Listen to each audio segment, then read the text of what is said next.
What's going on, Fresh Fire? Gavin here, one of your Fresh Fire leaders. I'm sure on most of our hands and some of our fingers, or even on all of our toes, we have made this statement: this will be the year ...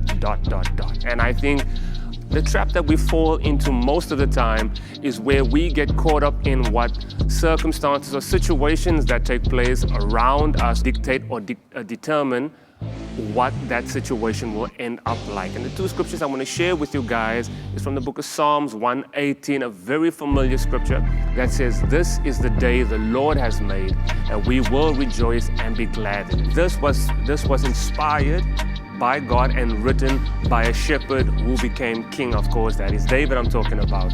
And when he wrote this scripture, when he was inspired to write this scripture, it was at a time where a king who should have his house in order, yet still there was a bit of murmuring, there was a bit of uneasiness within his own home. And just like you, just like me as well, there's been times where we feel that, listen, this is what I've said, this is what I'm wanting to do, but somehow I still feel that there's certain things that are sort of holding me back, when in actual fact, we should be laying on these claims, these promises that has not only been spoken over us, but it's something that has been promised unto us. Take this to heart.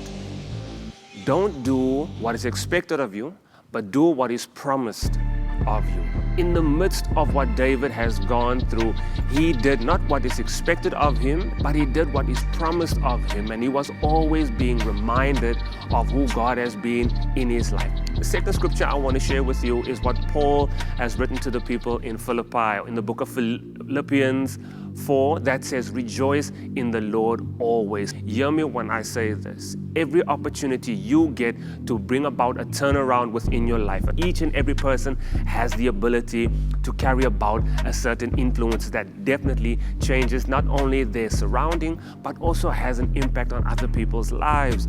And how this scripture is so pertinent to that is that you always remain steadfast, you always remain firm, you always remain standing in that one aspect of faith that always stays, rejoice in the Lord always. And that's what I want to encourage we as Fresh Fire. I want to remind you that this is not just a word for now, it's a word that continuously always just covers you, it engulfs you, man, it even chases you. And that's the word I want to leave with you. God bless you, and hope to see you guys soon.